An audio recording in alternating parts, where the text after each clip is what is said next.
ওয়াকফ সংশোধনী বিল বাতিলের দাবিতে প্রতিবাদ সভা খড়গ্রাম থানার ঝিল্লি অঞ্চলের নোনাডাঙ্গায়। ওয়াকফ সংশোধনী বিলের বিরুদ্ধে দেশজুড়ে ক্রমে জোরদার হচ্ছে প্রতিবাদ। ওয়াকফ সম্পত্তি বাঁচাতে আজ একটি প্রতিবাদ সভার আয়োজন করলো মুর্শিদাবাদ জেলার খড়গ্রাম থানার ঝিল্লি অঞ্চলের নোনাডাঙ্গায়। ওয়াকফ বিলের বিরোধিতায় প্রতিবাদ ও কেন্দ্র সরকারের বিরুদ্ধে গৌরব খড়গ্রাম থানার ঝিল্লি অঞ্চলে আলেম উলামা এবং সাধারণ মানুষের ডাকে শান্তিপূর্ণভাবে প্রতিবাদ সভা নোনাডাঙ্গা ময়দানে।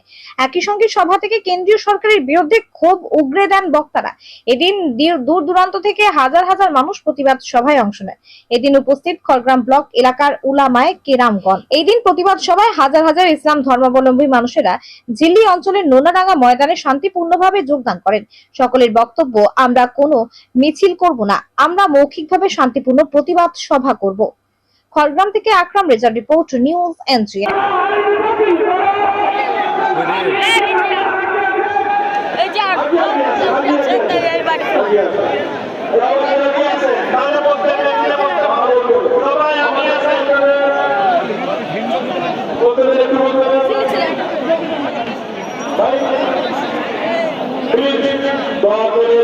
সমস্ত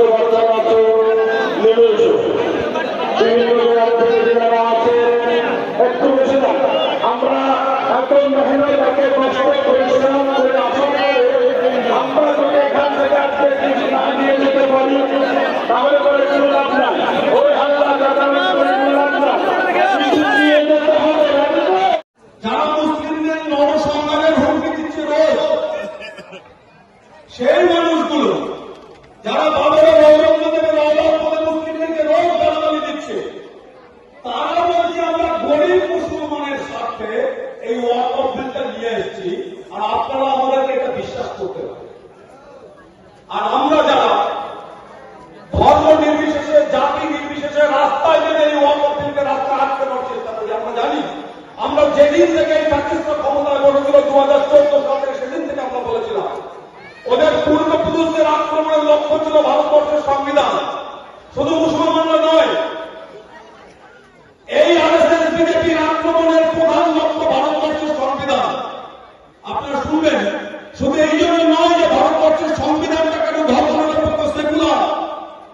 আমরা জানি আজও ভারতবর্ষের সমস্ত মানুষের অধিকার সমান আমরা করতে পারিনি, কিন্তু ভারতবর্ষ এই সভাতে বার্তা একটা দিতে চাই। আলহামদুলিল্লাহ আজকের সভা খুব সুন্দরভাবে পরিচালিত হয়েছে।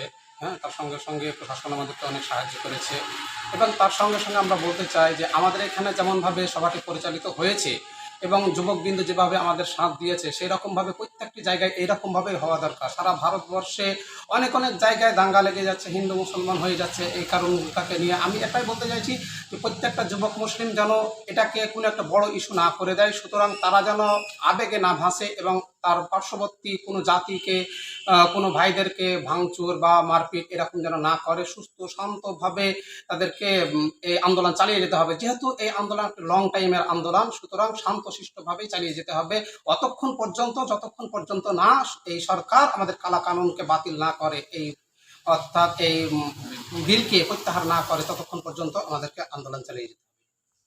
বিশেষভাবে এই সভা নিয়ে যেটা বলতে চাইছি যে আমাদের এখানে ঝিল্লি অঞ্চলের জনবাসী বা আপামর জনসাধারণ ধর্ম জাতি নির্বিশেষে সকলে এখানে উপস্থিত হয়েছিল এবং খুব শান্তিভাবে এবং ধৈর্যের যে অগ্নি পরীক্ষা, সেই অগ্নি পরীক্ষাটা ঝিল্লি অঞ্চলের মানুষ এবং জাতি ধর্ম নির্বিশেষে সেই পরীক্ষায় পাস করে গেছে। আমি সকল মানুষকে, আমার ঝিল্লি অঞ্চল এবং অন্যান্য জায়গার যে সমস্ত মানুষকে আমি একটাই কথা বলতে চাই, এরকম ভাবে আপনারা আন্দোলন গড়ে তুলুন এবং শান্তিপূর্ণভাবে আন্দোলন গড়ে তুলুন। আমি এই বিল প্রত্যাহার না হলে কি করতে চাইছেন আগামী দিনে? এই বিল যদি প্রত্যাহার না হয়, যদি কেন্দ্রে 2% যদি মানুষ একটা বিলকে প্রত্যাহার করতে পারে, তো আমরা 15 থেকে 20% লোক কেন পারবো না? আমরা ধৈর্যের সহিত এই ঝিল্লি থেকে দিল্লি অবধি আমরা এর বিরুদ্ধে আন্দোলন গড়ে তুলব এবং আমরা ঝিল্লি থেকে দিল্লি অবধি এই আন্দোলনটাকে নিয়ে যাব।